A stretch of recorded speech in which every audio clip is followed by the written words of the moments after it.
வணக்கம். இந்த உலகின் வலிமையான, அறிவார்ந்த, திறமையான, அற்புதமான பெண்களுக்கு மிகவும் மகிழ்ச்சியான மகளிர் தின வாழ்த்துக்கள். சாதித்து முடித்த, சாதித்து கொண்டிருக்கும் அனைத்து பெண்களுக்கும் என் அன்பின் வாழ்த்துக்கள். தமிழ்நாட்டில் மகளிர் என்றாலே சிறப்பு தான். அது மட்டும் இல்லாமல் மகளிர் தினம் என்று கொண்டாடப்படும் அன்றைய நாள் பெண்களுக்கு மிக சிறப்பான நாள் என்றும் கூட சொல்லலாம். பெண்களுக்கு உடல் உறுதியும் மன உறுதியும் ஆண்களை விட ரொம்பவே அதிகமாக இருக்கக்கூடிய ஒன்று. ஒவ்வொரு ஆணின் வெற்றிக்கு பின்னால் ஒரு பெண் இருக்கிறாள். மார்ச் 8ஆம் தேதி மட்டும் கொண்டாடப்பட வேண்டியவர்கள் இல்லை பெண்கள், வருடம் முழுவதும் கொண்டாடப்பட வேண்டியவர்கள் இந்த தமிழ்நாட்டு பெண்கள். கல்லுடைக்கும் தொழிலாளிகளிலிருந்து கணினி, விஞ்ஞானம் என்று பல துறைகளில் பெண்கள் சாதித்து கொண்டே போகிறார்கள்.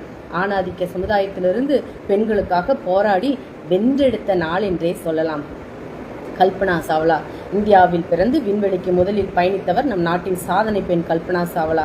கருணை உள்ளம் அன்னை தெரசா இந்தியாவின் கொல்கத்தாவில் அன்பின் பணியாளர் என்ற கத்தோலிக்க துறவர சபையை நிறுவினார். 45 ஆண்டுகளுக்கு மேலாக இவர் ஏழை குழந்தைகள், நோய்வாய்ப்பட்டவர்கள், அனாதை குழந்தைகள், அனாதை இல்லங்கள், பள்ளிக்கூடங்கள் எல்லாவற்றுக்கும் மனம் வந்து உதவியவர் நம் புனித அன்னை தெரசா. இவருடைய புகழ் உலகம் முழுவதும் பரவி உள்ளது. ராணி லட்சுமிபாய் ஜான்சியின் மகாராணி. இந்திய நாட்டிற்கே நிறைய போராட்டங்கள் கஷ்டப்பட்டு போராடி வென்றவர் ஜான்சி ராணி. வெள்ளையர் எதிர்ப்புக்காக நேதாஜி சுபாஷ் சந்திரபோஸ் பெண்கள் படை உருவாக்கிய போது இவர் ஜான்சி ராணி என்றே பெயர் வைத்தார். இவருடைய புகழ் தமிழ்நாட்டில் இன்றும் பரவியுள்ளது. கிரண்பேடி இவர் ஜூன் 9, 1949ஆம் ஆண்டு பிறந்தவர். கிரண்பேடி இந்திய அரசியல்வாதியாகவும் சமூக சேவகரும் ஓய்வு பெற்ற காவல்துறை அதிகாரியாகவும் திகழ்ந்தவர். இவர் 1972ஆம் ஆண்டு காவல் பணியில் சேர்ந்த தமிழ்நாட்டின் முதல் பெண் அதிகாரி.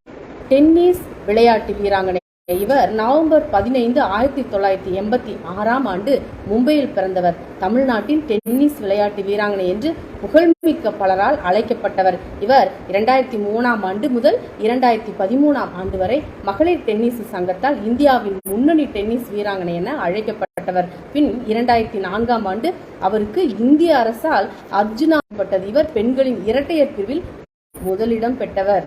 முதல் இடத்தை தவறாது பிடிக்கும் முதல் இந்திய பெண் சானியா மிர்சா.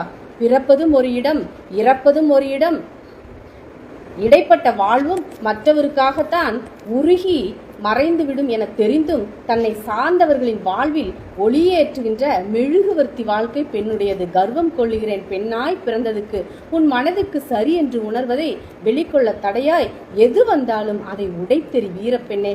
மகளிர் தினம் அன்று மட்டும் பெண்களை வானளவு புகழ்ந்து பேசிவிட்டு மறந்து விடுகிறோம். பெண்கள் போற்றப்பட வேண்டியவர்கள் மட்டுமல்ல, பின்பற்றப்பட வேண்டியவர்களும் கூட. அறிஞர்களும் கூறிய பெண்களின் சிறப்பை போற்றும் பெண்கள் பற்றிய பொன்மொழிகள் ஏராளம் உண்டு. பெண்கள் பற்றிய பொன்மொழிகள் மங்கையராக பிறப்பதற்கே நல்ல மாதவம் செய்திட வேண்டும் அம்மா. பெண்களுக்கு படிப்பு, சொத்துரிமை ஆகியவை இருந்துவிட்டால் நாடு கண்டிப்பாக முன்னேற்றம் அடைந்துவிடும். கையில் புத்தகத்துடன் இருக்கும் கல்வி கற்கும் பெண்களை கண்டு அடக்குமுறையாளர்கள் பெரும் பயம் கொள்கிறார்கள். பெண்களுக்குரிய சுதந்திரத்தை வழங்காதவரை ஒரு நாடு செழிப்படையாது.